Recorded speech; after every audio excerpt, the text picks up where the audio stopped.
देखिए, कांग्रेस सरकार का ये महंगाई राहत कैंप नहीं है, ये कांग्रेस का प्रचार प्रसार करने का एक तरीका है जो सरकारी कोष का दुरुपयोग करने का काम कर रहे हैं और जनता के समय को बर्बाद करने का काम कर रहे हैं।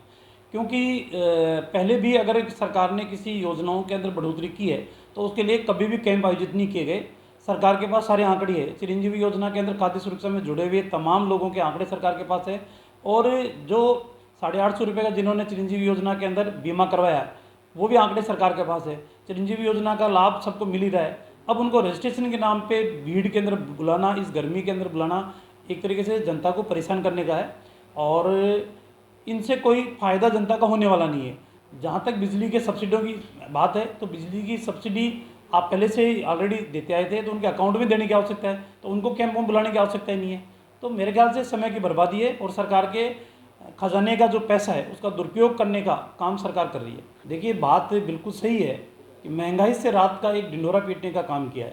कांग्रेस की जब यूपीए सरकार थी, केंद्र के अंदर गठबंधन की सरकार थी, उस समय ही महंगाई चरम के ऊपर पहुंची थी। डीजल पेट्रोल के पैसे से लेकर आम जन की मूलभूत आवश्यकताओं की पूर्ति करना भी बहुत मुश्किल हो चुका था। आज मोदी जी के राज के अंदर महंगाई इस तरह है, आज 2014 से लेकर 2023 तक का आंकड़े उठाकर देखोगे तो आम आदमी के आवश्यक वस्तुएं जो है उनके दाम बढ़े हैं, तो सिर्फ मामूली दाम बढ़े हैं। अब इसको भी सरकार कह रही है कि साहब महंगाई इतनी बढ़ चुकी है कि आम आदमी का जीना मुश्किल हो चुका है।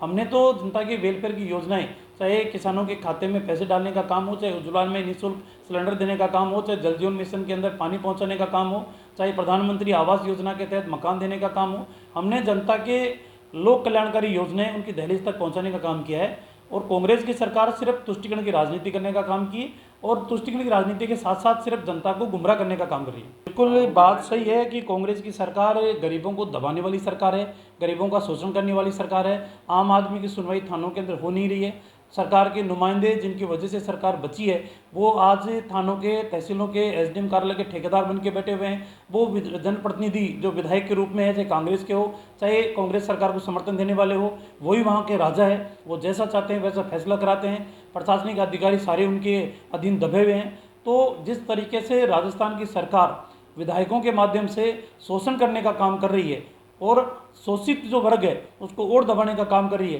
तभी तो राजस्थान के अंदर पुजारी आत्महत्या कर रहे हैं, मीणा जैसे लोग आत्मदाह कर रहे हैं। तो आज सरकार ये तंत्र के अंदर आम आदमी की कोई सुनवाई नहीं है। हम इस मुद्दे को पुरजोर शब्दों के अंदर उठा रहे हैं। जिस दिन बम ब्लास्ट का निर्णय आया था, हाई कोर्ट के अंदर सभी आरोपी बरी हुए थे, उसी दिन मीडिया के अंदर हमने मैसेज दिया था कि इस मुद्दे को हम एक जन आंदोलन के रूप में करेंगे और उसके बाद में धरना बड़ी चौपड़ के ऊपर देने का काम किया। उसके बाद में रामलीला मैदान के अंदर धरना देने का काम किया।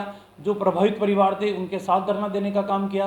तो पार्टी ने पूरे मुद्दे को मुखरता के साथ उठाने का काम किया है। और जहाँ तक बात है कि सरकार की उदासीनता की वजह से, सरकार की कमज़ोर पैरवी की वजह से संदेह का लाभ उन मुलजिमों को मिला, उस वजह से वो बरी हुए। जहाँ एक और अलवर के अंदर कोई गो तस्कर जो समुदाय विशेष का लोग होता है उसकी पैरवी करने के लिए जयपुर से स्पेशल एडवोकेट भेजा जाता है, उसको मोटी रकम सरकार के द्वारा दी जाती है। और एक 73 लोगों की हत्या करने वाले लोग की पैरवी करने के लिए डबल समय पे उपस्थित नहीं है। 48 पेशियों में सिर्फ चंद पेशियों के अंदर वो गया, बाकी पेशियों में उपस्थिति नहीं हुआ, जूनियर एडवोकेट को भेजना। तो सरकार के स्तर के ऊपर कमज़ोर पैरवी की वजह से लापरवाही हुई है और उस वजह से उनको संदेह का लाभ मिला है। देश और दुनिया की हर बड़ी खबर के लिए सब्सक्राइब करें नवतेज टीवी और पल पल के अपडेट्स के लिए बेल आइकन को दबाना ना भूलें, क्योंकि आपकी खबरों का भरोसेमंद साथी है नवतेज टीवी।